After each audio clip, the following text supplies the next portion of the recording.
जय हिंद बच्चों, ज्ञान सागर के यूट्यूब चैनल में आपका स्वागत है। आज हम लोग क्लास 10th के सारे महत्वपूर्ण ऑब्जेक्टिव प्रश्नों को देखते हैं मैथ। ठीक है, और ध्यान समझिए। देखिए, प्रश्न है आपका x माइनस वाई बराबर है 0 का इसका आलेख कैसी सरल रेखा है। x माइनस वाई बराबर 0 है तो x बराबर हो जाएगा y। इसका जो ग्राफ होता है इस प्रकार से होता है, हमेशा मूल बिंदु से गुजरने वाला तो ग्राफ होता है, मूल बिंदु होता है, मूल बिंदु से इस प्रकार से गुजरता है। ठीक है, मूल बिंदु से गुजरने वाला इसका ग्राफ होता है। क्वेश्चन है कि इसका ग्राफ कैसा होगा, तो एक अक्ष के समांतर नहीं होगा, वाई अक्ष के समांतर ये भी नहीं होगा, दो समपाती रेखाएं होगी, तो एक का दूसरी रेखा को गुजरने वाली ये भी नहीं होगी। इनमें से कोई नहीं, आंसर हो जाएगा इनमें से कोई नहीं। इसका आंसर होगा मूल बिंदु से गुजरने वाली रेखा होगी। ठीक है, एक्स माइनस वाई बराबर 0। तो अगले प्रश्न की ओर हम चलते हैं। अगला प्रश्न है कि कॉस अल्फा प्लस बीटा बराबर 0, तो साइन अल्फा माइनस बीटा का मान बताइए। देखिए, कॉस अल्फा प्लस बीटा बराबर दिया है 0, तो कॉस कितना का मान 0 होता है, कॉस 90 डिग्री का मान 0 होता है। तो मतलब अल्फा प्लस बीटा का मान कितना हो जाएगा, 90 डिग्री हो जाएगा। हम अल्फा बराबर लिख सकते हैं ना 90 माइनस बीटा, अल्फा बराबर 90 माइनस बीटा। ये अल्फा की जगह पर हम क्या लिखेंगे, 90 माइनस बीटा लिखेंगे, तो sine 90 minus beta minus beta, sine 90 minus एगो बीटा दो बीटा हो जाएगा। बताइए साइन 90 माइनस थीटा बराबर क्या होता है, कॉस थीटा, तो कॉस 2 बीटा हो जाएगा। आंसर हो जाएगा आपका cos 2 beta, option number C. ठीक है, अगले प्रश्न पे चलते हैं हम लोग। क्वेश्चन है x sine 90 degree minus theta into cos 90 degree minus theta बराबर 1, एक्स का मान बताइए। X sine 90 minus theta into cos 90 minus theta, cos 90 minus theta बराबर कितना दिया है 1। तो साइन 90 माइनस थीटा बराबर क्या होता है, कॉस थीटा होता है। X cos theta into cosec 90 minus theta बराबर होता है सेक थीटा, सेक थीटा बराबर कितना 1। Cos theta into sec theta का मान होता है 1, एक के लिए 1 से गुना होता है एक्स, तो एक्स बराबर कितना आ जाएगा 1, एक्स का मान आ जाएगा 1, ऑप्शन नंबर सी। ठीक है, अगला प्रश्न देखते हैं हम लोग।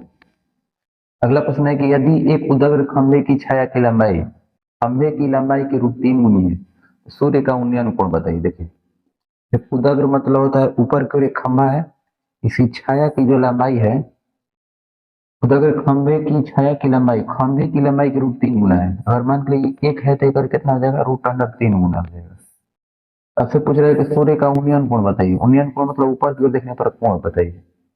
तो अब बताइए, लंब हो गया आधार, टेन थीटा बराबर का होता है लंब बटा में आधार, टेन थीटा बराबर लंब बटा में आधार। तो लंब का वैल्यू कितना हो जाएगा, 1 हो जाएगा, आधार का जवाब कितना हो जाएगा, रूट अंडर 3। टेन कितना का मान 1/√3 होता है, तो टेन 30 डिग्री का मान होता है 1 बटा में रूट अंडर 3। आप ध्यान रखिएगा कि थीटा के कोण के सामने अगर 1 रहेगा 30 डिग्री कोण बनता है, √3 रहेगा तो 60 डिग्री कोण बनता है। ठीक है, 1/√3 का अनुपात होना चाहिए, 1/3 2 हो जाता है। ठीक है, अच्छा आप फॉर्मूला से बना सकते हैं, थीटा के सामने वाला लंब है, ये आधार 2 दिया है, theta sine sorry tan theta पर होता है लंब बटा में आधार, लंब का मान 1, आधार का मान √3, तो 1 बटा में √3, टेन कितना का मान 1/√3 होता है, तो टेन 30 डिग्री का मान 1 बटा में √3 होता है। अगला प्रश्न देखते हैं, करें कि यदि ई कोई घटना हो तो पीई प्लस पीई डैश का मान बताइए। पीई का मतलब घटना घटित होने की प्रायिकता, पीई डैश मतलब घटना घटित नहीं होने की प्रायिकता, दोनों का जो होता है 1 के बराबर होता है। ठीक है, जो क्वेश्चन है बहुत ही महत्वपूर्ण प्रश्न है, आपको सभी लोग ध्यान समझिएगा। ठीक है, अगला प्रश्न देखते हैं हम लोग। क्वेश्चन है 24 24 28 31 34 1 37 40 42 45 50 की माध्यिका 35 है, तो एक्स का मान बताइए क्या होगा, है ना। तो एक्स का मान आपको बताना है कि एक्स का मान क्या होगा। अब देखना, कभी भी माध्यिका निकालना होता है तो पहले आरोही क्रम या अवरोही क्रम में सजाते हैं।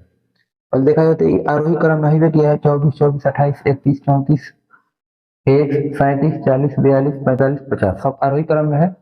देखना इसमें टोटल कब हुआ है, 1 2 3 4 5, ये तक में 5 हुआ है, 1 2 3 4 5, इधर भी 5 हुआ है। एक मतलब जो बीच में होगा वो क्या कहलाएगा, माध्यिका कहलाएगा। आरोही क्रम में सजाने पर जो बीच में रहता है संख्या वही आपका क्या कहलाता है, माध्यिका। बीच में कौन है, एक्स, तो माध्यिका का हो जाएगा एक, तो एक्स का मान कितना हो जाएगा 35, ऑप्शन नंबर ए। ठीक है, चलिए अगला प्रश्न देखते हैं हम लोग। अगला प्रश्न है कि एन विषम प्राकृतिक संख्याओं का माध्य बताइए। माध्य बराबर होता है कुल प्रेक्षणों का योग बटा में कुल प्रेक्षणों की संख्या। तो विषम संख्याओं का योग होता है एन के स्क्वायर, कुल संख्या होता है एन, तो एन से एन कट जाएगा तो कितना बच जाएगा एन। ध्यान रखिएगा एन विषम प्राकृतिक संख्याओं का माध्य कहेगा तो एन हो जाएगा, और सम प्राकृतिक संख्याओं का माध्य कहेगा तो एन प्लस वन होता है। ठीक है, ऑप्शन नंबर बी हो जाएगा। वर्गांतराल 130 150 का वर्ग चिन्ह बताइए। वर्ग चिन्ह बीच वाला जो वैल्यू होता है 130 40, 130 और 150 के बीच में क्या आएगा 140। अच्छा, ये दोनों को जोड़ के दूल्हे भाग दिया जाता है, दोनों को जोड़िएगा तो आ जाएगा 280, 280 बटा में 2 कितना आ जाएगा 140 हो जाएगा, ऑप्शन नंबर सी। अगला प्रश्न है कि यदि किसी अर्धगोले का संपूर्ण पृष्ठ का क्षेत्रफल, यदि किसी अर्धगोले के संपूर्ण पृष्ठ का क्षेत्रफल दिया है 462 सेंटीमीटर स्क्वायर, उसका व्यास बताइए। अर्धगोला का कुल पृष्ठीय क्षेत्रफल होता है 3 pi r square, 3 pi r square का मान दिया है 462। आपसे पूछा गया इसका व्यास बताइए। देखिए 3 गुना पाई का मान होता है 22 बटा में 7 गुना आर के स्क्वायर बराबर कितना 462। देखिए कुछ कटने लायक है, 22 से कट जाएगा, 22 दूनी के 44, 22 से कम 22, 3 से 3 सत्ते 21, आर स्क्वायर बराबर हो जाएगा 7 गुना 7, इसका मतलब आर का मान कितना हो गया 7 हो गया, स्क्वायर होने जाएगा तो रूट हो जाएगा, तो आर का मान कितना हो गया, त्रिज्या हो गया 7। आपसे पूछा गया व्यास, व्यास जो होता है त्रिज्या का दुगना होता है, यानी कि 7 दूनी के 14 centimetre, option number B. 10 number question देखते हैं कि निम्नलिखित में कौन सा परिमेय संख्या है। तो 1 बटा में रूट अंडर 144, 144 का वर्गमूल होता है 12, 1 बटा में हो जाएगा 12, तो 1 बटा 12 का हमारा परिमेय संख्या है। ये देखिए एगो जीरो से एगो जीरो कटेगा, 5 दहा में 50, रूट 10 का वर्गमूल नहीं निकलेगा, ये क्या है अपरिमेय संख्या है। रूट अंडर 32 का भी वर्गमूल नहीं निकलेगा, अपरिमेय संख्या है, ये भी क्या है अपरिमेय संख्या। आपसे पूछ रहे कौन परिमेय संख्या, तो ऑप्शन नंबर ए है। अगला प्रश्न देखते हैं, दो संख्याओं का गुणनफल 8670 है, उनका एचसीएफ 17 है, तो उनका एलसीएम बताइए। देखिए तो पहली संख्या गुना दूसरी संख्या बराबर होता है एलसीएम गुना एचसीएफ, ठीक ना। दो संख्याओं का एलसीएम दिया रहे और एचसीएफ दिया रहे, तो दो संख्या रहे, दो संख्याओं का गुणनफल जो होता है एलसीएम और एचसीएफ गुणनफल के बराबर होता है। तो एक गुणनफल कितना दिया है 8670 बराबर एलसीएम के एलसीएम गुना एचसीएफ का मान कितना है 17 है, 17 से इसमें भाग दे दीजिए, 8670 बटा में कितना 17 बराबर एलसीएम, 17 से कट जाएगा, 17 पचे 85, एक साथ 17, 17 एकम 17 जीरो, यानी कि 510 हो जाएगा, ऑप्शन नंबर डी। ठीक है, अगला प्रश्न देखते हैं हम लोग। क्वेश्चन है कि यदि ए बराबर 2 के पावर 3 गुना 3, बी बराबर 2 गुना 3, सी बराबर 3 के पावर n गुना 5 तथा ए बी सी का एलसीएम 2 के पावर 3 गुना 3 के पावर 2 गुना 5 है, तो n का मान बताइए। जो n दिया है ना ये आपसे पूछा गया है। तो देखिए एलसीएम में क्या होता है कि देखा जाता है अधिकतम घात वाला कॉमन लिया जाता है, अधिकतम घात। देखिए ये 2 के घात कितना है 3 है, ये 2 के घात 1 है, और 3 के पावर मतलब है ना। देखिए क्या करे 3 के पावर n है, आपको n का मान बताना है। देखिए अगर में एलसीएम कितना है 3 के पावर 2 है, तो जो कहीं ना कहीं 3 के जो घात लिया गया होगा अधिकतम घात लिया गया होगा। देखिए 3 के घात 1 है, 3 के घात 1 है, ये 3 के घात कितना रहा होगा 2 रहा होगा, तो ये इसका मतलब कितना हो जाएगा n बराबर 2। 3 के पावर 2 रहा होगा तो n का मान कितना हो जाएगा 2 के बराबर। देखिए 2 के पावर 3 है ना, तो 2 के पावर 3 इसमें से लिया गया है, 5 के पावर 1 देखिए सब में से केवल 1 के 5 है तो 5 लिया गया, ठीक है। उसी प्रकार 3 के पावर कितना है n है, ये 3 के पावर कितना है 2 है, अधिकतम घात कितना है 2, इसका आंसर हो जाएगा 2 हो जाएगा, ऑप्शन नंबर सी। अगला प्रश्न है कि किसी वृत्त के व्यास के सिरों का निर्देशांक, जो व्यास का जो सिरा हो गया, ये दोनों का निर्देशांक दिया है -10,6 -6,-10। आपसे पूछा गया वृत्त का केंद्र, केंद्र का निर्देशांक बताइए। तो केंद्र जो होता है मध्य बिंदु होता है, तो मध्य बिंदु का निर्देशांक कैसे निकलता है x1 + x2 बटा में 2, y1 + y2 बटा में 2। -10 और +6 कितना हो जाएगा, -4, -4 बटा में 2 कॉमा 6 - 10 कितना होता है, -4 बटा में 2, 2 से कट जाएगा 2 बार में, ये से कट जाएगा 2 बार में, यानी -2 -2, ऑप्शन नंबर सी। अगला प्रश्न देखते हैं, मूल बिंदु से -4, -6 की दूरी बताइए। तो मूल बिंदु से मापी गई दूरी फॉर्मूला होता है √x² + y²। √x का मान कितना है, -4, का -4 के स्क्वायर प्लस -6 के स्क्वायर। -4 के स्क्वायर कितना होता है, 16 होता है, 6 के स्क्वायर कितना होता है, 36 होता है। कितना हो जाएगा, 6 6 12 के 2 से लगा 1, 3 1 4 1 5, 52 हो जाएगा। ठीक है, √52 देखेंगे कि कौन हो सकता है। देखिए तो 4 से कट सकता है ना, 13 चौके 52, 4 गुना 13, 4 का वर्गमूल 2 हो जाता है, √13, 2√13, ऑप्शन नंबर ए। ठीक है, अगला प्रश्न देखते हैं, करेंगे यदि बिंदु ए x, 2, b -4, -4, c 7, -5 संरेखी है तो x का मान बताइए। देखिए तो संरेख रहता है तो x का मान कहेगा निकालने के लिए x, 2 -4, -4 और 7, -5 संरेख रहता है तो इसका क्षेत्रफल क्या होता है, 0 के बराबर। संरेख का क्षेत्रफल क्या होता है, 0। अब हम क्या करेंगे कि देखिए इसका क्षेत्रफल को निकालने के लिए कैसे किया जाता है, इसमें से पहले ये कौन को 0 बनाना है। ठीक है, इसका +4 कर देंगे, इसको भी +4 कर देंगे तो 0 हो जाएगा। जो बात इसमें लिखी है वही बात इसमें लिखिए, 4 4 4 हो जाएगा, 4 हो जाएगा, दोनों तो 0 कट के खत्म हो जाएगा, x +4 हो जाएगा, x +4 कितना हो जाएगा, 2 4 6, 7 4 11, -5 +4 कितना होता है, -1, अंदर वाले का अंदर वाला से गुना करना है, माइनस बाहर वाला का बाहर वाला से। 6 से 11 से गुना हुआ, 6 6 माइनस के चिन्ह, बाहर वाला का बाहर वाला से गुना कीजिए, -1 ले 1 से गुना हुई, -1, -1 से 4 से गुना हुआ तो -4 हो जाएगा। अब बाटा में 2 बराबर कितना, 0, 2 भागा माने जाकर 0 हो जाएगा, गुना हुआ तो 0 हो जाएगा। तो 6 6 माइनस माइनस प्लस 1 से माइनस माइनस +4 बराबर कितना, 0। ठीक है, 66 4 कितना हो जाएगा, 70 प्लस x बराबर 0, इसलिए x का मान कितना हो जाएगा, -70। तो आंसर हो गया। ठीक है, दूसरा तरीका एक और है, देखिए देखिए दूसरा तरीका क्या होता है इसको बनाने का, एक और तरीका समझ लीजिए। दूसरा तरीका है कि x, 2 -4, -4 7, -5। देखिए बाद वाला के बाद वाला हमसे घटाया जाता है, y2 - y1, जैसे -5 -4 बाटा में 7 -4 बराबर, इसमें से x को घटा के लिखना है, -4 -2 बटा में -4 -x। देखिए y3 y2 बटा में x3 x2 बराबर y2 y1 बटा में x2 x1। इस प्रकार से बना सकते हैं। देखिए कितना हो जाएगा, -5 -+4 7 -+4 बराबर कितना, -6 बटा में -4 -x। -5 +4 कितना हो जाएगा, -1 बटा में 7 4 11 बराबर -6 बटा में -4 -x। माइनस से माइनस कट के खत्म, गुना की जगह कितना हो जाएगा, -4 -x बराबर 11 छके 66। तो बताइए -4 है ऊपर जाएगा तो +4 हो जाएगा, -x बराबर कितना हो जाएगा, 66 4 70, इसलिए x का मान कितना आ जाएगा, -70। दोनों दोनों तरीके से बना सकते हैं, ऑब्जेक्टिव बनाना होता है। ठीक है, अगला प्रश्न लेते हैं हम लोग।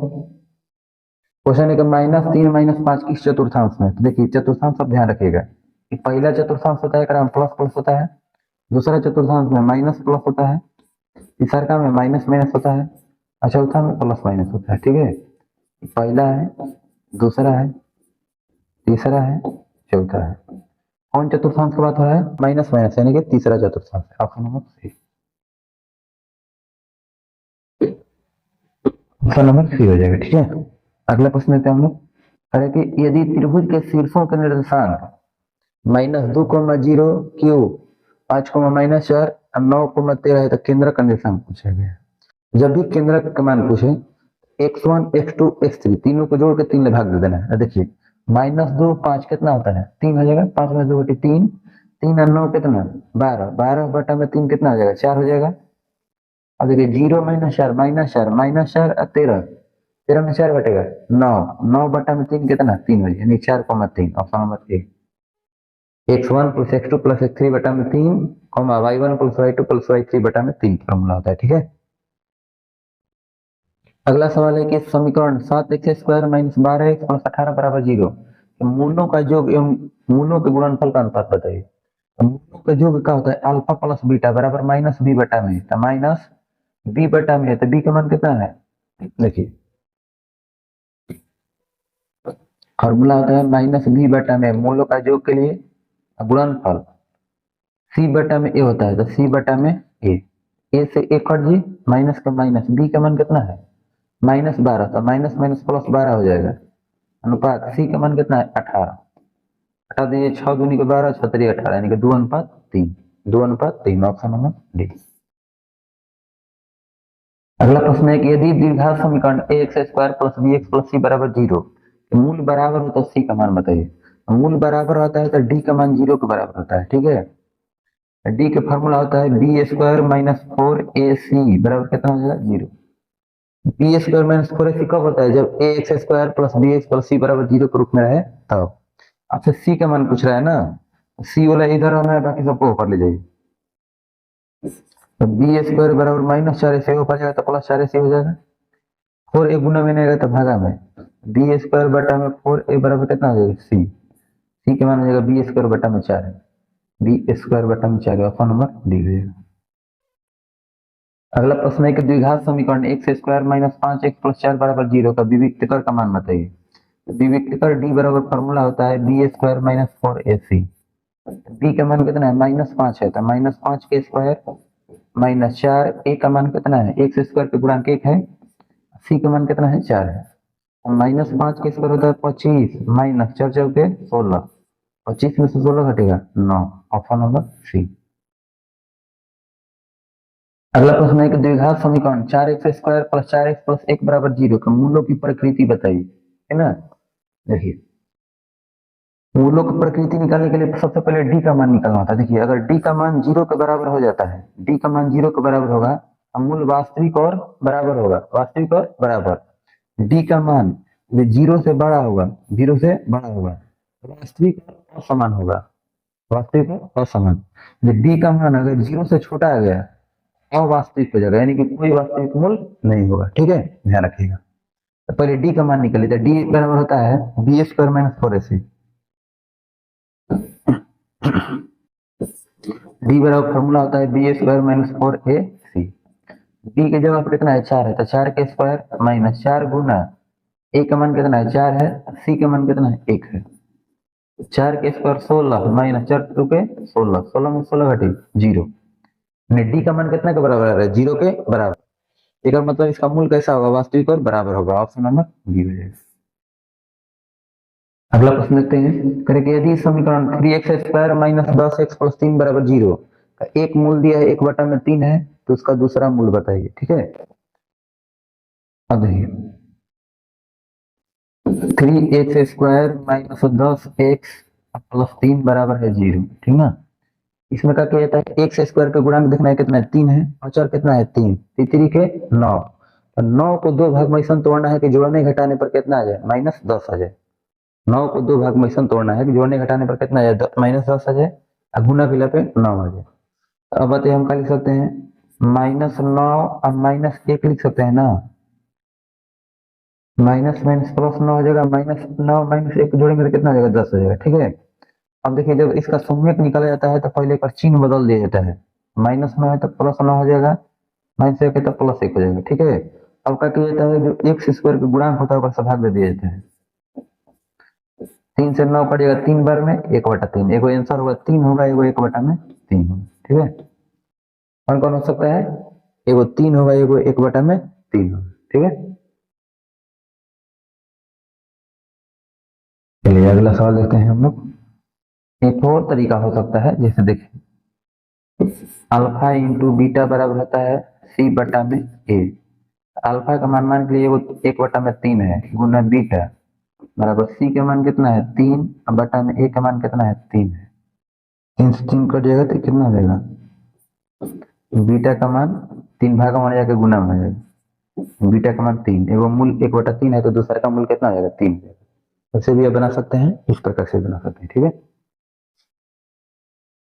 अगला क्वेश्चन है कि त्रिभुज ए बी सी में डीई समांतर है बीसी के, एडी बटा में डीबी बराबर 3/5 तथा एई बटा में एई बराबर है 1.8, तो एसी का मान बताइए। देखिए बहुत महत्वपूर्ण प्रश्न है, ध्यान समझिएगा। इसका नाम दे दीजिए A B C D E. AD का मान कितना दिया 3 दिया है, डीबी का मान कितना दिया 5 दिया है, एई का मान कितना है 1.8 है। आपसे पूछा गया एसी का मान बताना है। ठीक है, तो प्रमेय के अनुसार होता है, सेल्स प्रमेय लगेगा एडी बटा में, देखना टोटल किसका मान निकालना, एसी का मान निकालना है ना, तो इधर वाला टोटल निकलना तो इधर वाला भी हम टोटल जोड़ेंगे, एडी बटा में ए बी बराबर एई बटा में एसी।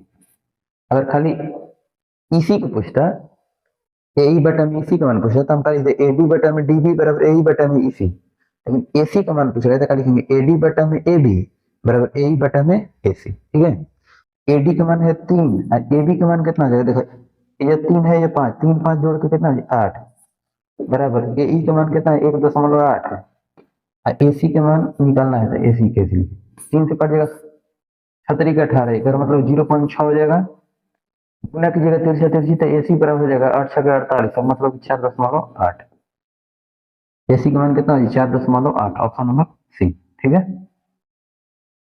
अगला प्रश्न देखिए, करें कि 6 4 3 6 4 3 4 6 5, मतलब एक्स का बहुलक हो सकता है। बहुलक मतलब जो बहुत बार आया हो, तो देखिए 5 कौन बार है, एक बार है, तो एक्स के जगह पे 5 नहीं रख सकते हैं। 6 देखिए तो 1 2 3 बार 6 है, 4 देखिए 1 2 3 बार है, दोनों बराबर है का मतलब 4 तथा 6 दोनों हो सकता है। अगर एक्स के जगह पे 6 रखेंगे तो 6 आंसर हो जाएगा, 4 रखेंगे तो 4 आंसर हो जाएगा। ठीक है, 3 नहीं हो सकता है, 3 2 ही बार है, अगर एक को रखबो करेंगे 3 तो 3 बार आएगा ना, और जबकि 4 पहले ही से 3 बार है, 6 पहले ही से 3 बार है। अगला प्रश्न है कि बिंदु -2,8 बी -6,-4 को मिलाने वाली रेखाखंड का मध्य बिंदु किस चतुर्थांश का होगा। देखिए दो को बिंदु दिया है -2,8, एक -6,-4, दोनों को मिलाने वाला जो बिंदु है किस चतुर्थांश में होगा। तो मध्य बिंदु के लिए फॉर्मूला क्या होता है, x1 + x2 बटा में 2, बताइए -2 प्लस -6, तो -2 -6 हो जाएगा -8, -8 बटा में 2 कितना -4 हो जाएगा, 8 और -4 कितना होता है 8 -4 4 होगा, 4 बटा में 2 कितना 2, यानी कि -4, 2। अब माइनस प्लस कौन चतुर्थांश होता है, दूसरा में होता है, माइनस प्लस कौन में दूसरा में, ऑप्शन नंबर बी। अगला प्रश्न है कि समद्विबाहु त्रिभुज ए बी सी में AC बराबर है BC, AC बराबर है BC, तो AB² बराबर 2AC², तो कौन सी का मान बताइए। देखिए त्रिभुज ABC है जिसमें AC और BC बराबर है तो कभी बराबर होगा नहीं, हम क्या लिखेंगे सी एजा लिखेंगे तब है ना, AC और BC दोनों बराबर हो जाएगा, AC और BC दोनों का है बराबर है, AB² बराबर यानी कि कर्ण² बराबर A B BC² plus AC² लिखेंगे ना, BC² प्लस AC², दोनों बराबर है तो दोनों का हम जगह पे AC लिख सकते हैं, AB² बराबर AC² प्लस AC², एगो AC², एगो AC², दो AC² हो जाएगा, AB² बराबर 2AC के स्क्वायर। अब बताइए कोण कितना डिग्री का बनेगा 90 डिग्री, क्योंकि पाइथागोरस प्रमेय लग रहा है, कर्ण² बराबर लंब² प्लस आधार² होगा, कितना आ जाएगा 90 डिग्री, ऑप्शन नंबर सी। अगला प्रश्न है कि दो समरूप त्रिभुजों की दो संगत भुजाएं 3:5 के अनुपात में है तो इस त्रिभुजों के क्षेत्रफल का अनुपात बताइए। तो जब कभी भी अगर भुजा का अनुपात दिया रहता है, क्षेत्रफल का अनुपात रहेगा तो बस उसका वर्ग कर दिया जाता है। 3 का वर्ग कितना हो जाएगा 9, 5 के स्क्वायर 25, यानी कि 9:25। Option number A 9:25।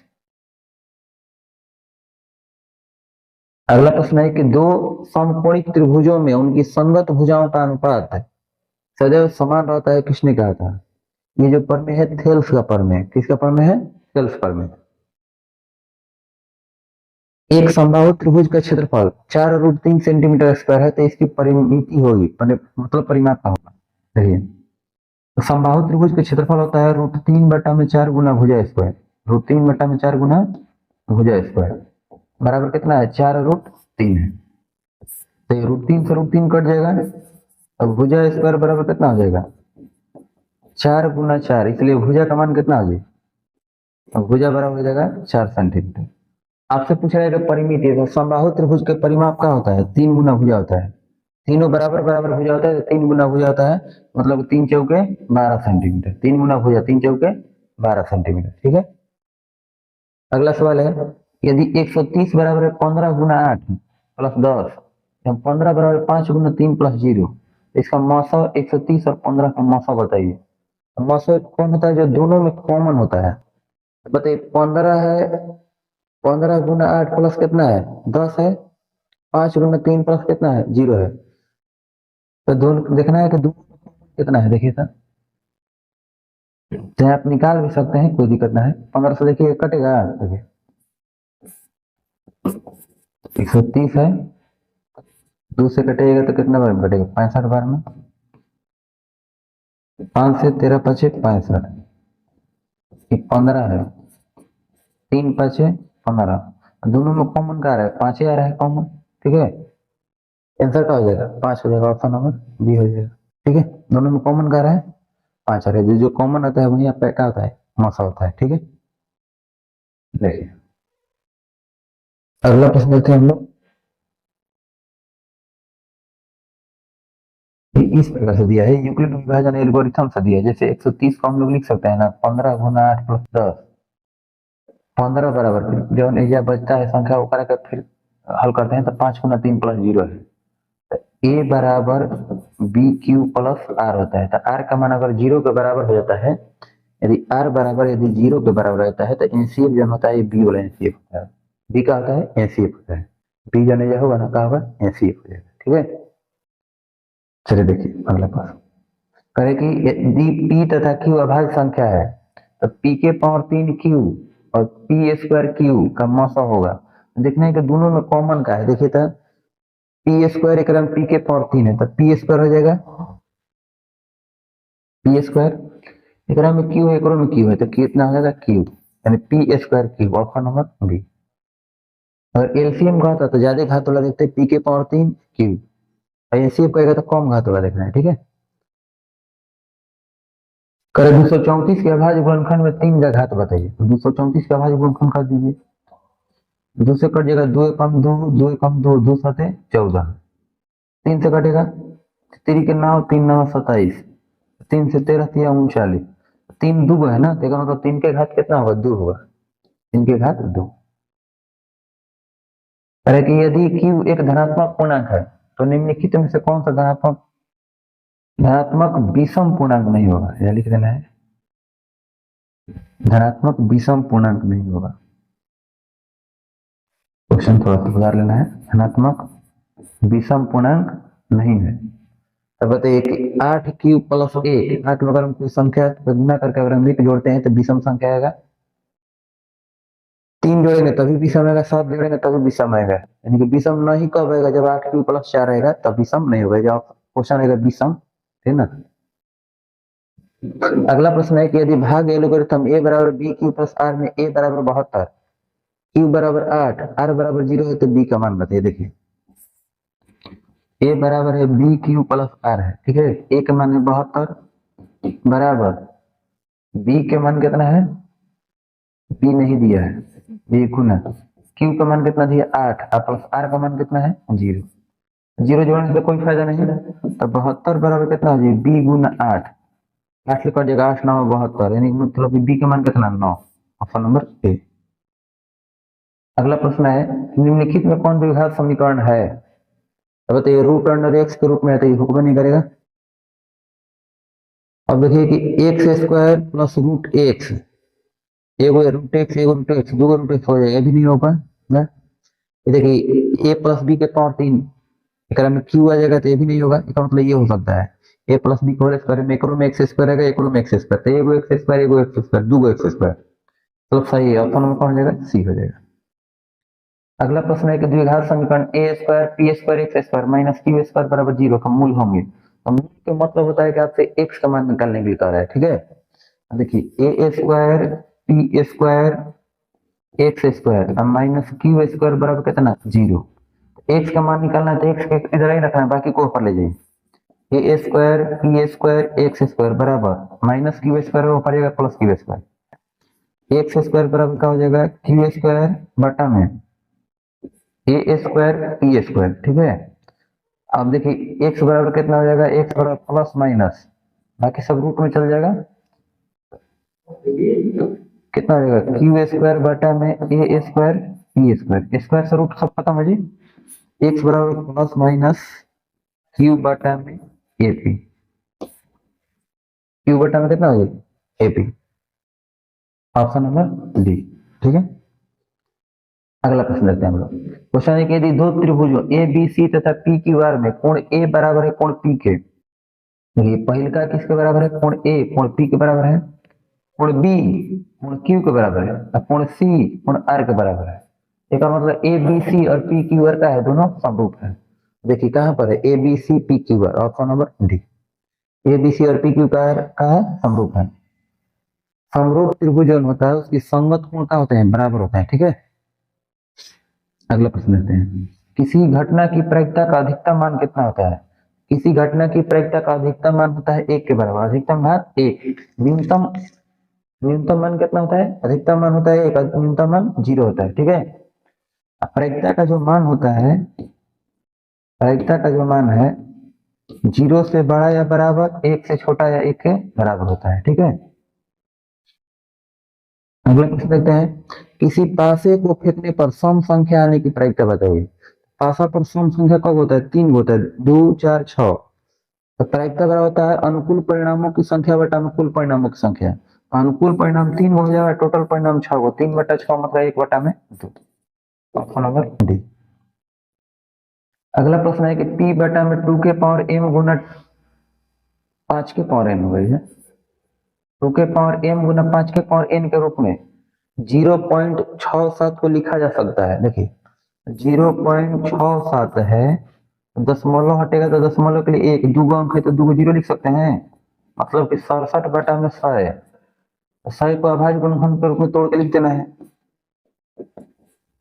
2 से 50 बार में, फिर 2 से 25 बार में, फिर 50 25, 2 के स्क्वायर 5 के स्क्वायर हो जाएगा, 67 बटा में 2 के स्क्वायर गुना 5 के स्क्वायर, ऑप्शन नंबर कौन हो जाएगा, ऑप्शन नंबर बी हो जाएगा, ठीक है। अगला प्रश्न लेते हैं हम लोग। निम्नलिखित में किसका दशमलव प्रसार शांत है। हर जिसके हर में अगर 2 के पावर n गुना 5 के पावर n का रूप बनेगा वही क्या हो जाएगा, शांत होता है। 300 में देखिए 3 आ जाएगा, 3 से कटबो नहीं करेगा, इसका मतलब क्या है, अशांत है। 121 में देखिए 11 आएगा, 121 में क्या आएगा 11, 11 से देखिए कटने लगा नहीं, तो मतलब ये भी कहा जाएगा अशांत हो जाएगा। 40 है, 4 दहा में 40, 4 दहा में 40, और 10 में भी देखिएगा 2 5 आ रहा है, एक में खाली 2 आ रहा है, इसका मतलब शांत है। 343 में 7 आएगा, है ना, 7 के पावर 3 होता है, तो इसमें भी 2 5 नहीं आ रहा है, जिसके हर में केवल 2 और 5 है, ऊपर क्या कहेंगे, शांत कहेंगे। अगला प्रश्न है कि 3.27 पे बार, 3.27 पे बार का है, एक पूर्णांक संख्या है, परिमेय संख्या है, प्राकृत की अपरिमेय, ये एक परिमेय संख्या होता है, क्या होता है, परिमेय संख्या। ये जो दशमलव प्रसार है अशांत आवर्ती दशमलव प्रसार है। कभी कभी इसका मान भी निकालने के लिए आता है, देखिए 3 के 3 लिखेंगे, दशमलव जहाँ पे प्लस, 27 से 10 27, जब उस संख्या पे बार होता है उस समय 9 लिखा जाता है, 2 पे तो 2 9 कट जाएगा, हटा दीजिए, 9 से 9 3 27, और 9 से 11 बार में अब देखिए गुना कीजिए, 11 33 है, 33 में 3 जोड़ेंगे कितना आ जाएगा, 36 बटा में 11 जोड़ देना है। 11 से 3 से गुना करेंगे, 11 3 33 और 3 कितना, 36 बटा में 11। इसका मतलब पी बटा क्यू के रूप में लिखा जा सकता है, परिमेय संख्या है। बहुपद 6x² - 11x + 3 के संयुगों का योग बताइए। संयुगों का योग अल्फा प्लस बीटा बराबर होता है माइनस बी बटा में, तो माइनस बी का मान कितना है, -11, माइनस माइनस प्लस 11 होगी, बटा में ए का मान कितना 6, तो 11 बटा में 6, ऑप्शन नंबर सी। अगला प्रश्न है, यदि अल्फा और बीटा द्विघात बहुपद x² - 3x + 5 के शून्यक है तो अल्फा प्लस बीटा का मान बताइए। अल्फा प्लस बीटा बराबर होता है माइनस बी बटा में, तो माइनस का माइनस, बी का मान कितना है -3 है, तो माइनस माइनस प्लस 3 बटा में ए का मान 1, मतलब कि आंसर है 3, ऑप्शन नंबर ए। ठीक है, अगला प्रश्न देखते हैं। अगर एक बहुपद y² - 6y + 8 का घात बताइए। देखा जाता है जिस चर का घात अधिकतम है वही क्या कहलाता है, उतना घात वाला बहुपद। अधिकतम कितना है 2, तो आंसर हो जाएगा 2, ऑप्शन नंबर ए। किसी द्विघात बहुपद के शून्य यदि 5 और -3 है तो द्विघात बहुपद बताइए। दो को शून्य दिया रहता है तो इसके लिए फॉर्मूला होता है x² minus alpha plus beta x plus alpha into beta. क्या लिखेंगे, x² minus alpha plus beta, 5 plus minus minus 3 लिखेंगे, एक प्लस अल्फा इंटू बीटा यानी 5 गुना -3 हो जाएगा। x² माइनस 5 में 3 घटेगी 2x plus minus minus 5 3 15, answer हो जाएगा x² - 2x - 15, option number C. अगला प्रश्न है कि यदि बहुपद x² - kx + 8 के शून्य का योग 6 है तो k का मान बताइए। तो शून्य के योग का फॉर्मूला होता है अल्फा प्लस बीटा बराबर होता है -b बटा में a। तो अल्फा प्लस बीटा बराबर क्या होता है, -b बटा में a। तो क्वेश्चन में दिया है शून्यकों का योग कितना है, 6 के बराबर है। अल्फा प्लस बीटा का मान जो कितना दिया है, 6 के बराबर, माइनस का माइनस, बी का मान कितना है -k, तो माइनस माइनस प्लस के होगी, बटा में ए का मान कितना है 1 है। x² के गुणांक को के कहते हैं, के का मान कितना आ जाएगा 6 हो जाएगा, ऑप्शन नंबर डी। अगला प्रश्न है कि द्विघात समीकरण ax² + bx + c = 0, a not equal to 0 में x का मान होगा। x होता है द्विघाती सूत्र, x बराबर -b plus minus √b² - 4ac बटा में 2 है। ऑप्शन नंबर कौन है, ऑप्शन नंबर सी है, -b plus minus √b² - 4ac बटा में 2 है। अगला प्रश्न है कि यदि x² + 3px + 2p² = 0 तो मूल अल्फा बीटा हो तो अल्फा² + बीटा² का मान बताइए। देखिए आपसे पूछा गया अल्फा² + बीटा² बराबर व्हाट। देखिए फॉर्मूला आपको याद होना चाहिए, अल्फा प्लस बीटा का होल स्क्वायर बराबर फॉर्मूला होता है a² + b² + 2ab, फॉर्मूला याद होना चाहिए। अब बताइए टोटल प्लस में नहीं आएगा तो माइनस में हो जाएगा, अल्फा प्लस बीटा का whole square -2 alpha into beta बराबर अल्फा² + बीटा², फॉर्मूला बन गया इतना बराबर। तो अब बताइए अल्फा प्लस बीटा बराबर फॉर्मूला क्या होता है, -b बटा में a होता है, -b बटा में a के square -2 into alpha into beta बराबर होता है c बटा में a बराबर अल्फा² + बीटा² का मान कितना दिया है, 5 के बराबर दिया है, तो 5 लिख, ठीक है। अब देखिए माइनस का माइनस, बी का मान कितना दिया है, 3p दिया है, 3p और बटा में ए का मान x² का गुणांक 1 है, इतना कि स्क्वायर माइनस 2 गुना सी का मान कितना दिया है, 2p² दिया है, 2p² बटा में ए का मान कितना है 1 बराबर कितना है 5, ठीक है। -3p² यानी कि 3 के 9, 9p² हो जाएगा, -2 दूनी के 4p² बराबर कितना 5, 9 में से 4 घटेगा, 5p² बराबर कितना 5, 5 ले 5 कट जाएगा एक बार में, p बराबर हो जाएगा +-1, √1 हुई तो √1 के वर्गमूल लेके ना होता है, तो p बराबर कितना +-1, ऑप्शन नंबर सी हो जाएगा, ठीक है। देख लीजिए एक बार, चलिए अगला प्रश्न देखते हैं हम लोग। अगला प्रश्न है कि यदि किसी समांतर श्रेणी का प्रथम पद 13 एवं सार्वंतर -4 है तो इसके प्रथम 10 पदों का योगफल बताइए। तो प्रथम 10 पदों का योगफल की फॉर्मूला होता है एन बराबर n बटा में 2 into 2a plus n minus 1 into d होता है।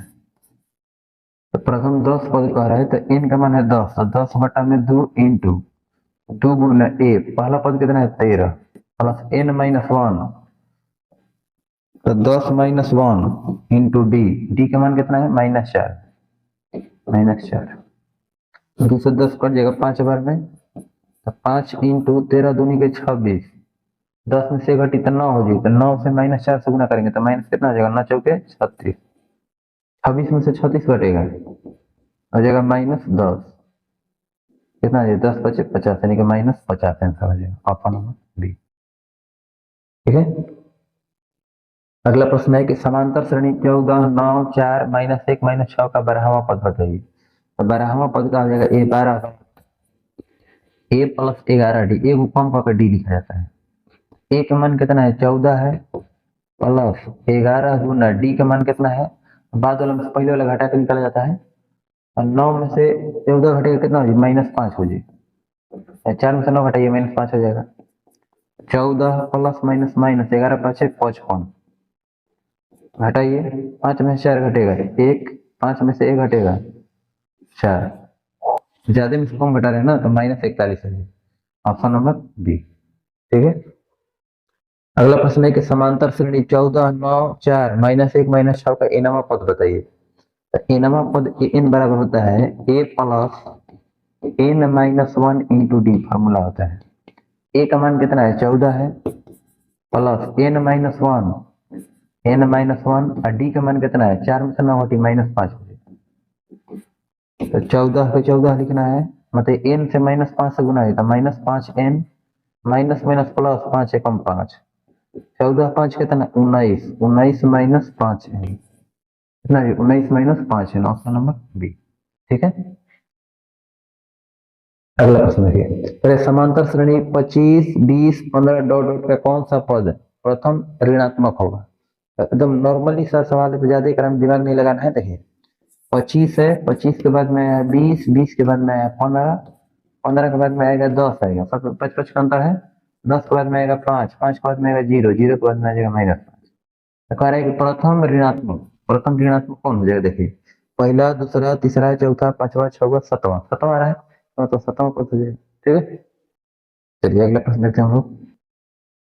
एक संपूर्ण समद्विबाहु त्रिभुज ए बी सी में सी बराबर है 90 डिग्री, तो कोण तो ए बी की लंबाई बताइए। देखिए संपूर्ण समद्विबाहु है, समकोण के साथ साथ समद्विबाहु भी है, ठीक ना, समकोण के साथ समद्विबाहु है, कोण सी का मान है 90 डिग्री, जब ए बी सी है तो कोण सी 90 हो गई, तो यह बच गया ए, या हो गया बी। आपसे कह रहे ए बी की लंबाई, तो जो ए बी होगा ये क्या हो जाएगा कोण हो जाएगा। तो कोण बराबर क्या होता है ए बी बराबर कोण बराबर होता है √अंडर लंब स्क्वायर प्लस आधार स्क्वायर, पढ़े ना, लंब स्क्वायर प्लस आधार स्क्वायर, मतलब कि ए सी के स्क्वायर प्लस बी सी के स्क्वायर। संपूर्ण समद्विबाहु मतलब संपूर्ण त्रिभुज के साथ साथ समद्विबाहु त्रिभुज भी है, इस प्रकार से होगा। कोण सी का मान 90 डिग्री है, ये सी हो गया तो क्या हो गया ए बी हो जाएगा। अब कह रहा है कि ए बी की लंबाई बताइए, तो ए बी का हो गया ना, तो कोण बराबर फॉर्मूला होता है √अंडर लंब स्क्वायर प्लस आधार स्क्वायर, कोई दिक्कत नहीं। ए बी और ए सी दोनों बराबर है, तो बताइए सभी ए सी दिखाई दे रहा है, बी सी की जगह पे ए सी हम लिख दें, ए बी बराबर √अंडर ए सी के स्क्वायर प्लस ए सी के स्क्वायर, मतलब एक ए सी स्क्वायर एक ए सी स्क्वायर, दो ए सी स्क्वायर हो जाएगा √2 ए सी के स्क्वायर, दो के वर्गमूल ना निकलेगा तो ए बी बराबर हम क्या लिखेंगे √2 स्क्वायर से रूट खत्म, √2 ए सी हो जी, √2 ए सी, ऑप्शन नंबर सी। ठीक है। अगला प्रश्न देखते हैं हम लोग। करेंगे वाई अक्ष पर बिंदु जिसकी बिंदु 4,2 से दूरी 5 है, तो इस कौन होगा बताइए। वाई अक्ष पर बिंदु, तो वाई अक्ष पे कोई बिंदु का निर्देशांक होता है 0,y, ठीक ना, जिसकी बिंदु दिया है 4,2 से दूरी 5 है, तो निम्नलिखित में कौन सही है। अब बताइए कि एजा का होना चाहिए 0 या कुछ y का मान होना चाहिए, क्रम है नहीं, इसमें है x का मान 0 नहीं, ये मैं ऑप्शन नंबर बी हो जाएगा, डायरेक्ट देखने पर आंसर आ जा रहा है। ठीक है। तो आप मान के बना भी सकते हैं। देखो 0, y है, बिंदु कितना है 4, 2, दोनों के बीच की दूरी है 5 बराबर मान के बना सकते हैं। ठीक है, चलिए देखिए अगला प्रश्न है, y अक्ष पर सभी बिंदुओं का भुज होता है। देखिए y अक्ष पर जो किसी बिंदु का निशान होता है 0, y अक्ष पर किसी बिंदु का निशान का होता है 0, y। एक मतलब कि पहले वाला होता है भुज, पहले भुज होता है, बाद में होता है कोटि। भुज का मान हमेशा क्या हो जाएगा 0 हो जाएगा, ऑप्शन नंबर डी हो जाएगा। अगला प्रश्न है कि यदि त्रिभुज के शीर्षों के नियामक 0, 8, 0, 0, 6, 0 है तो त्रिभुज का परिमाप बताइए। देखिए शीर्ष भी है वो 0, 0 हो जाएगा, 0, 8, 0, 8 हो गया, 6, 0, 6, 0, ये तीनों मिलाएंगे तो त्रिभुज बन जाएगा, संपूर्ण त्रिभुज बनेगा। कैसा बनेगा, संपूर्ण त्रिभुज। तो यहाँ से यहाँ तक की लंबाई कितना रहा होगा 8 रहा होगा, कितना 6, तो संपूर्ण त्रिभुज तो 6, 8 से कितना हो जाएगा 10, कर्ण बराबर रूट अंडर लंब स्क्वायर प्लस आधार स्क्वायर से। अब त्रिभुज का परिमाप करेगा, तीनों को जोड़ दीजिए, 6, 8, 14, 14, 10, 24, यानी कि option number C. Sine square 48 minus cos square 42 का मान बताइए। साइन स्क्वायर 48 है तो एक हम इसे लिख सकते हैं ना, साइन स्क्वायर 90 माइनस 42, 90 में से 42 घटाएंगे तो 48 आ जाएगा, अब माइनस कॉस स्क्वायर 42, दो को जोड़ने पर 90 आता है तो कौन एक को बदला जाता है।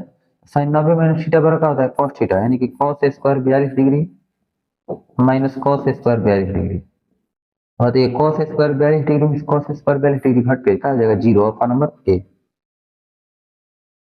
अब देखिए cos theta plus sec theta का मान है 5/2, तो cos square theta plus sec square theta का मान होता है cos theta plus sec theta बराबर है 5/2। आपसे पूछा गया cos square theta plus sec square theta, अगर हम दोनों तरफ वर्ग कर देते हैं तो इसका मान कोई बदलाव नहीं आएगा, फॉर्मूला क्या हो जाएगा ए स्क्वायर मैंने cos square theta plus b square theta plus 2ab, तो 2 cos theta into sec theta बराबर 5 के स्क्वायर 25, 2 के स्क्वायर 4, ए प्लस बी को स्क्वायर होता है a square plus b square plus 2ab, 5 के स्क्वायर 25, 2 के स्क्वायर 4। बताइए cos square theta plus sec square theta, cos theta into sec theta का मान एक होता है ना, एक से 2 से गुना 2, तो 2 प्लस होने जाएगा तो माइनस में 25/4 माइनस 2, 4 दूनी के 8, 25 में 4 घटेगा, 25 में 60 घटेगा 17, 17/4, ऑप्शन नंबर बी। एक और आसान तरीका क्या होता है, देखना है कि दोनों के गुणनफल अगर 1 के बराबर आ जाता है, cos theta into sec theta का मान अगर 1 के बराबर आ जाएगा, ठीक है ना, तो इस स्क्वायर का के क्रम से 2 घटा दिया जाता है, 25/4 में से 2 घटाएंगे तो 17/4 आ जाएगा। इस प्रकार से मेन है, ठीक है ना, कॉन्सेप्ट है। अब देखिए 1 plus cos theta into 1 minus cos theta का मान बताइए। ए प्लस बी इंटू ए माइनस बी के फॉर्मूला क्या होता है a square minus B square, और 1 के square minus cos square theta, 1 के स्क्वायर 1 होला minus cos square theta, 1 minus cos square theta बराबर साइन स्क्वायर थीटा, हो जाएगा sine square theta, option number 3। अगला प्रश्न है कि थीटा बराबर है 60 डिग्री, तो sine theta plus cos theta का मान बताइए। तो साइन 60 डिग्री अब प्लस कॉस 60 डिग्री का मान बताइए। साइन 60 डिग्री का मान होता है √3/2, कॉस 60 डिग्री का मान होता है 1/2, दोनों को जोड़िएगा तो हो जाएगा √3 प्लस 1/2, क्योंकि दोनों का हर बराबर है, ऑप्शन नंबर ये हो जाएगा। अगला प्रश्न है कि यदि tan थीटा बराबर 12/5 तो साइन थीटा का मान बताइए। तो tan थीटा बराबर होता है लंब बटा में आधार, tan थीटा बराबर लंब बटा में आधार, तो कर्ण बराबर क्या हो जाएगा √लंब स्क्वायर प्लस आधार स्क्वायर, तो 12 के स्क्वायर प्लस 5 के स्क्वायर, 144 का प्लस कितना 25 हो जाएगा 169, 169 का वर्गमूल 13 हो जाएगा। जब 5, 12, 13 ट्रिपलेट हो जाता है, कर्ण बराबर फॉर्मूला निकाल सकते हैं लंब स्क्वायर प्लस आधार स्क्वायर, तो 12 के स्क्वायर 144, 5 के स्क्वायर 25, 144, 25, 169, 169 का वर्गमूल 13। तो साइन थीटा बराबर होता है लंब बटा में कर्ण, तो लंब के मान है 12, कर्ण का मान है 13, तो 12/13, ऑप्शन नंबर बी, ठीक है।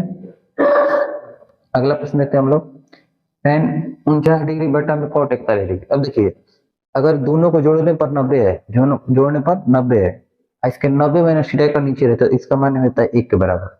एक बार आप समझिए, दोनों कोण को जोड़ेंगे 90 आएगा, इसका 90 माइनस थीटा का नीचे रहेगा तो दोनों का मान कितना आ जाएगा, 1 के बराबर हो जाएगा। देखिए tan 90 minus theta cos theta होता है ना, मान कितना के बराबर हो जाएगा, 1 के बराबर हो जाएगा। Option number C. sin pi बटा में 3, पाई का मान होता है 180, कितना होता है 180, 180 बटा में 3, 3 से कटेगा तो 60 बार में कटेगा, मतलब साइन 60 डिग्री का मान बताना है। साइन 60 डिग्री का मान √3 बटा में 2 होता है, मतलब 1 प्लस tan स्क्वायर बटा में 1 प्लस cot स्क्वायर का मान बताइए। तो 1 प्लस tan स्क्वायर बराबर होता है sec स्क्वायर, और 1 प्लस cot स्क्वायर बराबर cosec स्क्वायर। तो sec स्क्वायर क्या होता है, 1 बटा में cos स्क्वायर, 1 बटा में cosec स्क्वायर का होता है 1 बटा में sin स्क्वायर। नीचे वाला ऊपर चलेगा, कितना आ जाएगा, 1 बटा में cos स्क्वायर कराना दीजिए गुना sin स्क्वायर बटा में 1, बदल जाएगा। sin स्क्वायर बटा में cos स्क्वायर कितना आ जाएगा, tan square. Option number D. किसका मान सबसे छोटा होता है, तो cos 30 डिग्री का मान कितना होता है, cos 30 डिग्री का मान होता है √3 बटा में 2, cos 45 का मान होता है 1 बटा √2, 1 बटा में √2, cos 60 डिग्री का मान होता है 1 बटा में 2, cos 90 डिग्री का मान होता है 0। सबसे कह रहा है कौन, तो सबसे कम कौन है, cos 90 डिग्री। 1 बटा √3 किसका मान होता है, tan 60 डिग्री का मान होता है √3, cos 45 का मान कितना होता है 1 बटा में √2, sin 30 डिग्री का मान कितना होता है 1 बटा में 2, tan 30 का मान कितना होता है 1 बटा में √3। ऑप्शन नंबर डी है। अगला प्रश्न है कि 12 मीटर ऊंचे खंभे की जमीन पर पड़ रही छाया की लंबाई 4√3 मीटर है, तो सूर्य का उन्नयन कोण बताइए। देखिए 12 मीटर ऊंचा एक खंभा है, 12 मीटर ऊंचा एक खंभा है, जमीन पर पड़ रही छाया की लंबाई है 4√3 मीटर। आपसे पूछ रहा है सूर्य का उन्नयन कोण बताइए। लंब और आधार से मतलब है, तो tan थीटा बराबर का होता है लंब बटा में आधार, तो कि 12 बटा में 4√3, 4 से कट जाएगा 3 बार में, √3 से कट जाएगा √3 बार में, tan कितना का मान √3 होता है, तो tan 60 डिग्री का मान √3। Option number A. अंतः स्पर्श करने वाली दो वृत्तों की कितनी उभयनिष्ठ स्पर्श रेखाएं हो सकती है। देखिए अंतः स्पर्श करने वाली का मतलब हुआ, जैसे मान के लिए हम यहाँ पर एक वृत्त डाल दिए और अंदर से स्पर्श करने वाली जो होती है,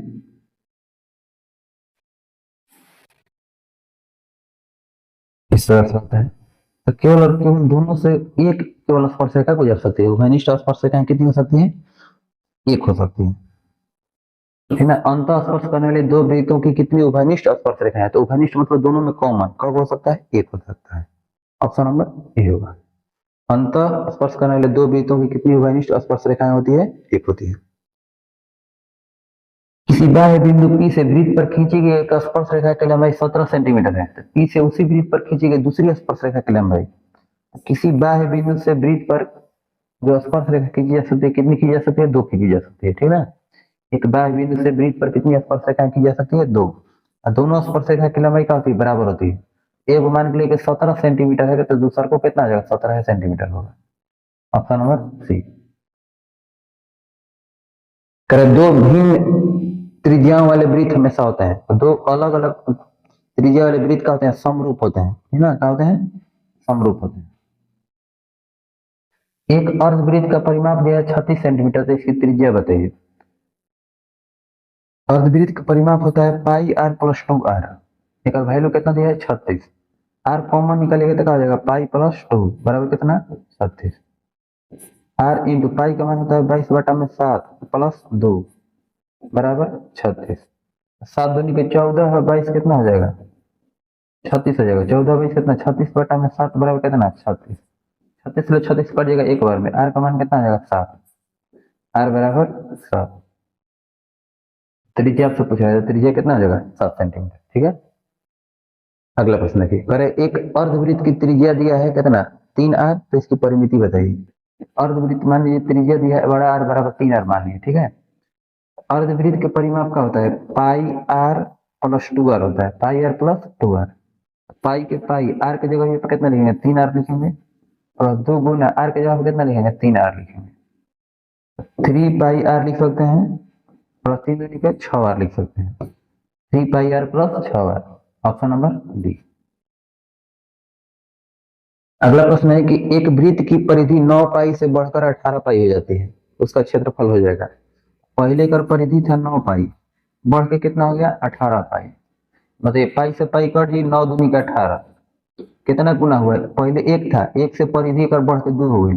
क्षेत्रफल जब कहेगा तो एक वर्ग दिया जाता है, तो 1 के स्क्वायर 1, 2 के स्क्वायर 4, मतलब एक से कितना गुना हो गया, अब 4 गुना हो गया। क्या गुना हो गया, 4 गुना, ऑप्शन नंबर डी।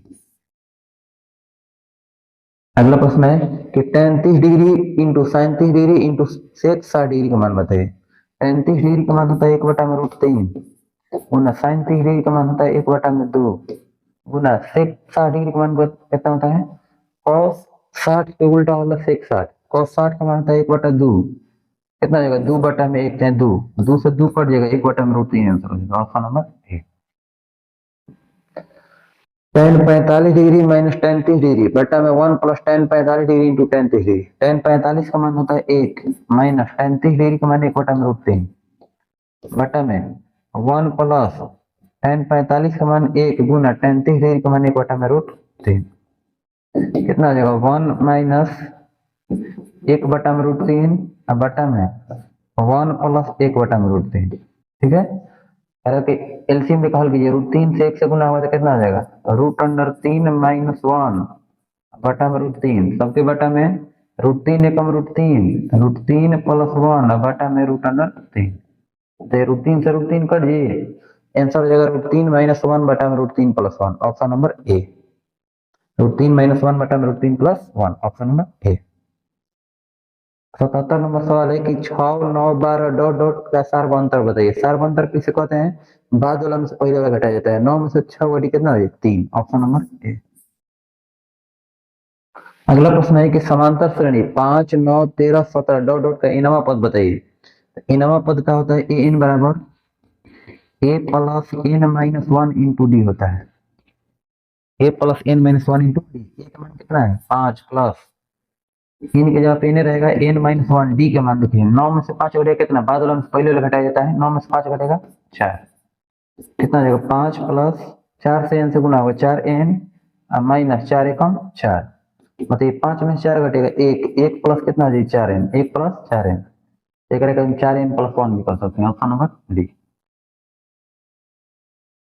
79 सवाल है 2x square plus P x minus 3 बराबर 0 का एक मूल माइनस 3 है, तो पी का मान बताइए। देखिए एक मूल अगर दिया रहता है, इसी में से अगर टी या के सब का मान पता है, जितना एक्स का मान दिया बस एक्स में इसमें रख दीजिए। एक्स का मान कितना दिया है, मूल दिया है -3 का मतलब एक्स का मान दिया है -3। क्वेश्चन है 2x square plus P x minus 3 बराबर है 0, जहां जहां एक्स से -3 रखिए, 2 गुना -3 के स्क्वायर प्लस पी गुना -3 और -3 बराबर 0। -3 के स्क्वायर होता है 9, 9 दूनी के 18, -3p -3 बराबर कितना 0, 18 में से 3 घटेगा 15 -3p बराबर 0, -3p हो जाएगा प्लस 3p हो जाएगा, तो 15 बराबर 3p, 3 5 15, p का मान बजी 5, ऑप्शन नंबर बी, ठीक है। अगला प्रश्न देखते हैं हम लोग, यदि दो चर में दो रैखिक समीकरणों का हल अनंत हो तो उनके आलेख होंगे। अगर हल अनंत रहता है तो उसकी जो आलेख होगी है संपाती रेखा होती है, कैसी होती है, संपाती रेखा होती है। अगर अद्वितीय हल रहता है तो प्रतिच्छेदी रेखा होता है, कोई हल नहीं रहता है तो समांतर रेखा होता है, ठीक है। अगर अनंत हल रहेगा तो संपाती रेखा, तो संपाती का ऑप्शन नहीं है, तो इनमें से कोई नहीं आंसर हो जाएगा, ठीक है। समीकरण 2y माइनस वाई माइनस 3 बराबर 0, 2y माइनस एक्स होगा, या 2x माइनस वाई होगा।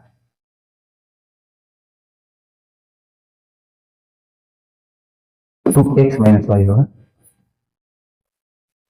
क्वेश्चन होगा समीकरण 2x माइनस वाई माइनस 3 बराबर 0, 12x प्लस 7y माइनस 5 बराबर 0 कि आलेख किस प्रकार के सरल लिखा हुआ। देखिए तो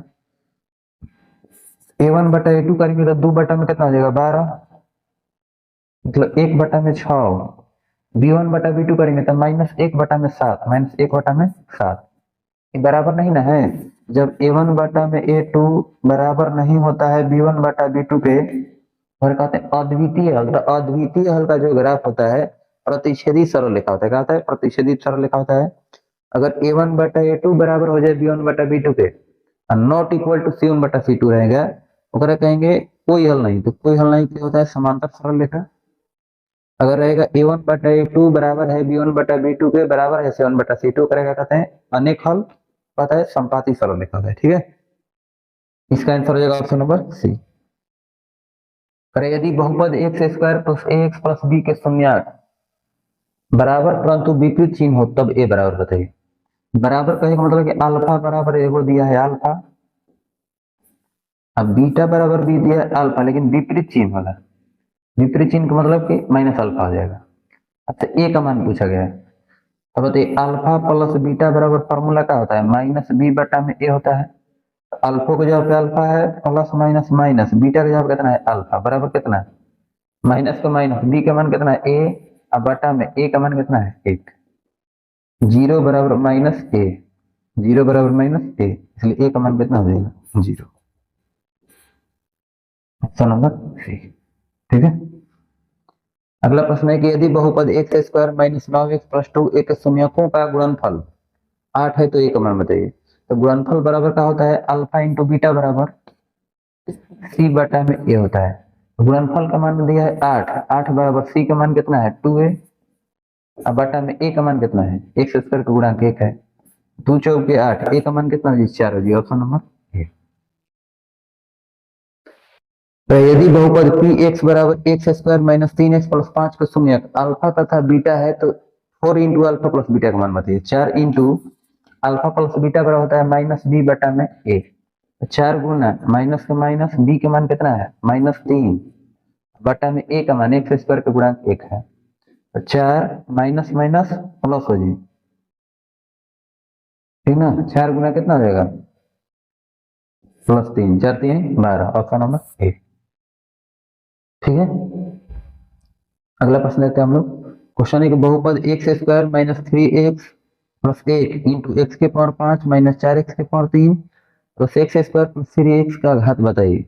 अगर गुना करके घात निकालना होता है, देखा जाता है इसमें अधिकतम घात वाला कौन है? एक्स के पावर 2 है, इसमें अधिकतम घात वाला एक्स के पावर 5, बस ये दोनों का घात गुना किया जाता है।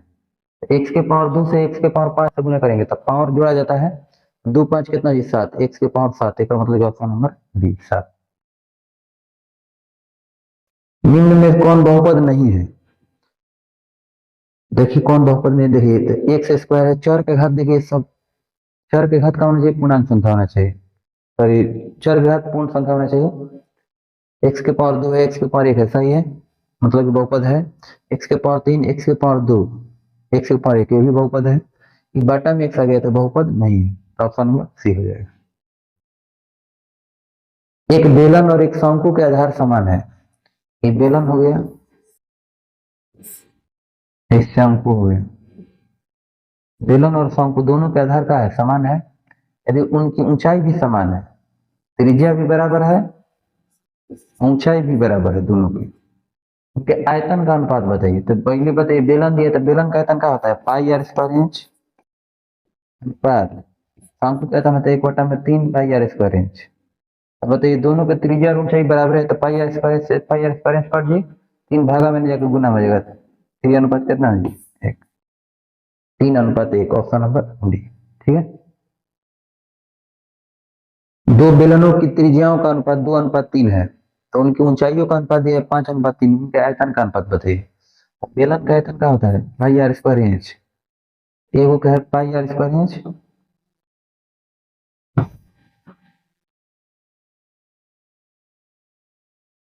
Pi r square inch pi छोटा आर स्क्वायर इंच, लिख सकते हैं ना, pi r square inch pi r square inch. ठीक है, अब देखिए पाई से पाई दोनों तरफ पड़ जाएगा।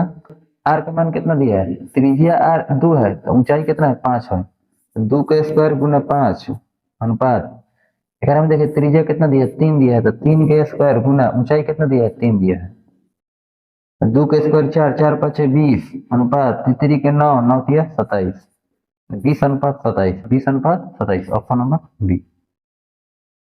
अगला प्रश्न है कि किसी गोले का वक्र पृष्ठीय क्षेत्रफल 144 पाई सेंटीमीटर स्क्वायर है, उसकी त्रिज्या बताइए। तो गोला का देखिए वक्र पृष्ठीय क्षेत्रफल चाहे कुल पृष्ठीय क्षेत्रफल दोनों एक ही होता है। तो 4 पाई आर स्क्वायर बराबर कितना है 144 पाई। अरे पाई से पाई कट जाएगा, 4 से कट जाएगा, 4 3 12, 4 छके 24, आर स्क्वायर का मान कितना गया 36, आर बराबर कितना हो जाएगा 6 सेंटीमीटर, आर बराबर कितना 6 सेंटीमीटर, ऑप्शन नंबर ए। अगला प्रश्न है कि किसी लंबवृत्तीय शंकु की ऊंचाई 15 सेंटीमीटर और आधार की त्रिज्या दिया 8 सेंटीमीटर, तो इसका वक्र पृष्ठीय क्षेत्रफल बताइए। तो शंकु का वक्र पृष्ठीय क्षेत्रफल होता है पाई आर एल, शंकु का वक्र पृष्ठीय क्षेत्रफल का होता है पाई आर एल। आपको देखिए शंकु की ऊंचाई मालूम है और त्रिज्या मालूम है, एल नहीं मालूम है, तो एल बराबर का होता है रूट अंडर एच के स्क्वायर प्लस आर के स्क्वायर। एच का मान कितना है 15, तो 15 के स्क्वायर प्लस आर का मान कितना है 8, 8 के स्क्वायर। तो 15 के स्क्वायर होता है 225, 225, 8 के स्क्वायर 64, कितना आ जाएगा 5 4 9 6 2 8 2, 289, 289 के वर्गमूल होता है 17। तो पाई के पाई रहने देना है कि आंसर सब पाई में है। आर का मान कितना है, आर का मान है 8 है, गुना एल का मान कितना है 17 है। तो 17 से 8 से गुना हो कितना आ जाएगा 136, 136 पाई सेंटीमीटर स्क्वायर हो जाएगा, है ना। शंकु का वक्र पृष्ठीय क्षेत्रफल होता है पाई आर एल, तो कितना हो जाएगा 136 पाई सेंटीमीटर स्क्वायर। कोई दिक्कत। अगला प्रश्न देखते हैं, कर एक धातु का घन जिसकी भुजा दिया है 1 सेंटीमीटर, इसको खींचकर 4 mm व्यास वाला एक तार बनाया जाता है, तो तार की लंबाई बताइए। देखिए पहले आंसर देखना है, कहाँ में दिया है सेंटीमीटर में दिया है, तो हम mm को सेंटीमीटर में बदल सकते हैं। 1 सेंटीमीटर बराबर होता है 1 mm बराबर होता है 1/10 सेंटीमीटर। 1 mm बराबर कितना होता है 1/10 सेंटीमीटर। 1 mm बराबर 1/10 सेंटीमीटर। तो सब सेंटीमीटर में दिया है तो हम इसी सेंटीमीटर में बदल रहा है। अब बताइए कि 4 mm व्यास है, तो 4 mm व्यास है तो त्रिज्या कितना आ जाएगा, त्रिज्या r बराबर 2 mm हो जाएगा। त्रिज्या कितना हो जाएगा 2 mm। बताइए 2 mm बराबर कितना हो जाएगा 1/10 गुना कितना 2, 2 5 10, यानी 1/5 सेंटीमीटर हो जाएगा, 1/5 सेंटीमीटर। आपसे कह रहा है कि देखिए कर एक धातु का घन जिसकी भुजा 1 सेंटीमीटर है, एक धातु का घन जिसकी भुजा कितना 1 सेंटीमीटर, इसको खींच करके 4 mm व्यास वाला एक तार बनाया जाता है, तो दोनों का आयतन बराबर हो जाएगा ना। घन का आयतन का होता है भुजा क्यूब बराबर बेलन का आयतन का होता है, तार बेलनाकार होता है, पाई आर स्क्वायर इंच हो जाएगा। जब भुजा 1 दिया है तो 1 के पावर 3 करेंगे तो 1 ही रहेगा, बराबर पाई के जगह पे पाई, क्योंकि पाई में आंसर दे रहा है। आर का मान कितना हो जाएगा अब 1 में, सॉरी आर का मान कितना है, व्यास कितना दिया था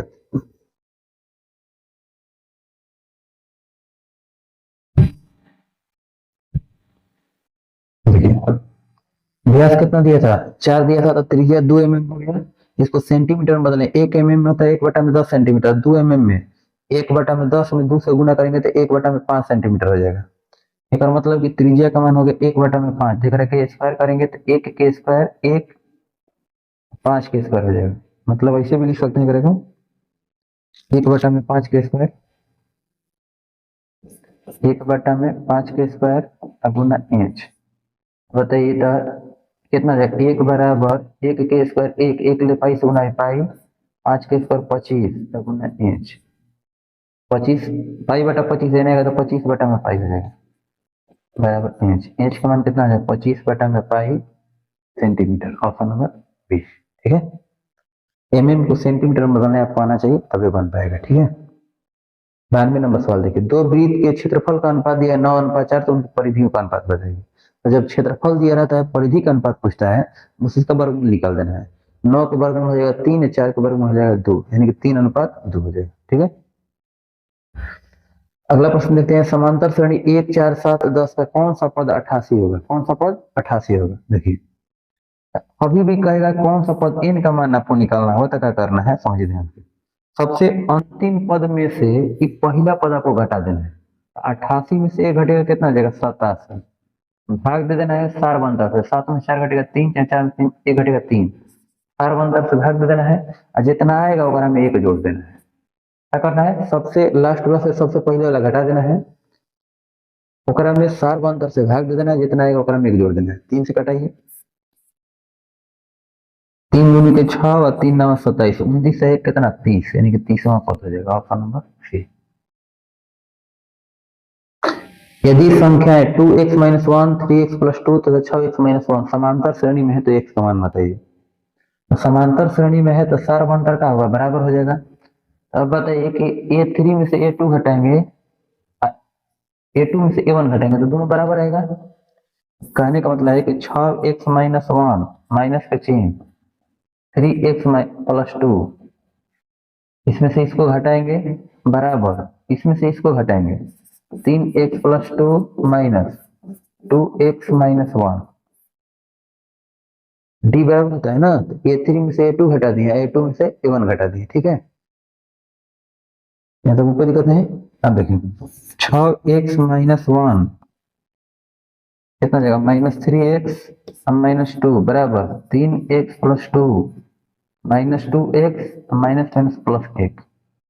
ये तो 6 को x में 3 को x घटेगा, 3 को x -1 - 2 -3 बराबर 3 को x में से 2 को x घटेगा x और 2 x +3 हो जाएगा।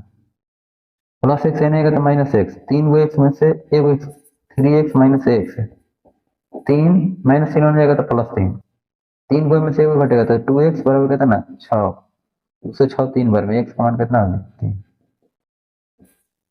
ऑप्शन नंबर ए हो जाएगा, ठीक है। Option number A.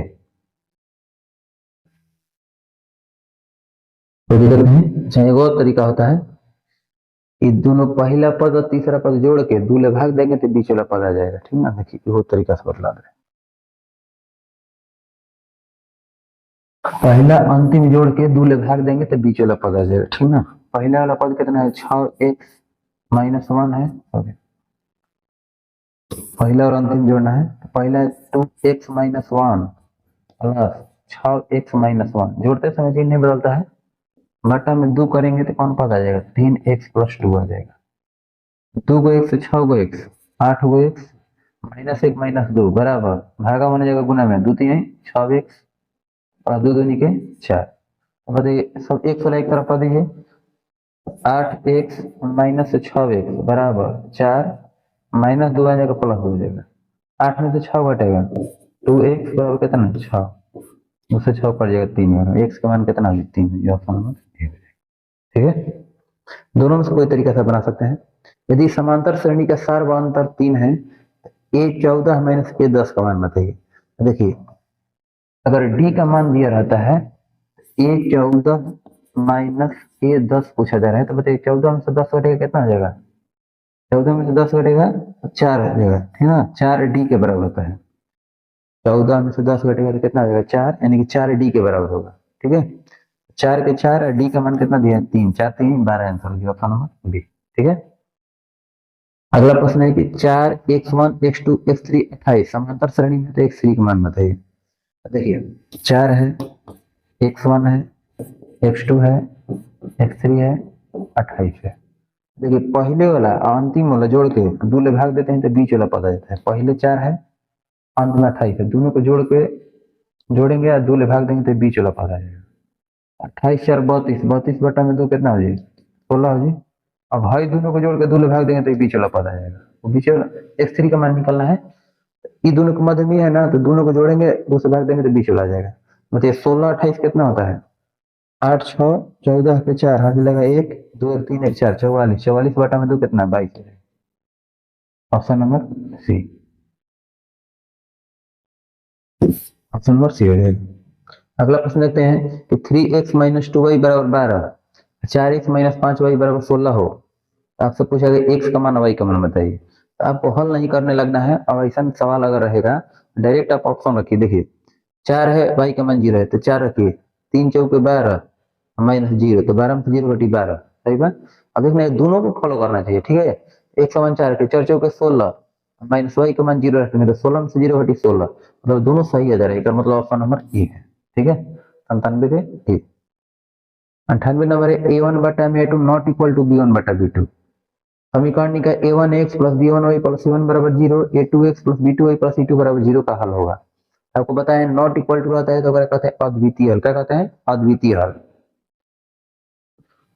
अगला प्रश्न है कि यदि समीकरण के एक्स माइनस 5 वाई बराबर 2 और 6x प्लस 2y बराबर 7 के कोई हल नहीं हो, आपको बताना है कि के का मान क्या होगा। देखिए कि एक्स माइनस 5y बराबर 2 है, 6x प्लस 2y बराबर 7 है।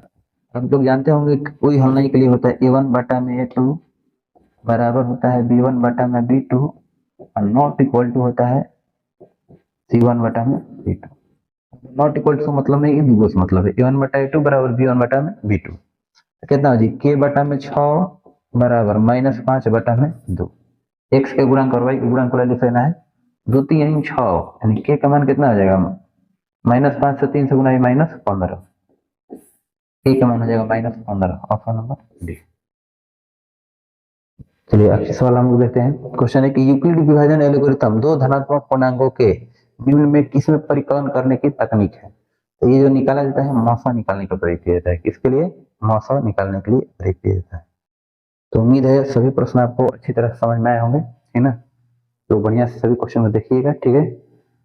आगे भी आप लोग को वीडियो अपलोड किया जाएगा अगला दिन, ठीक है। Okay, thank you.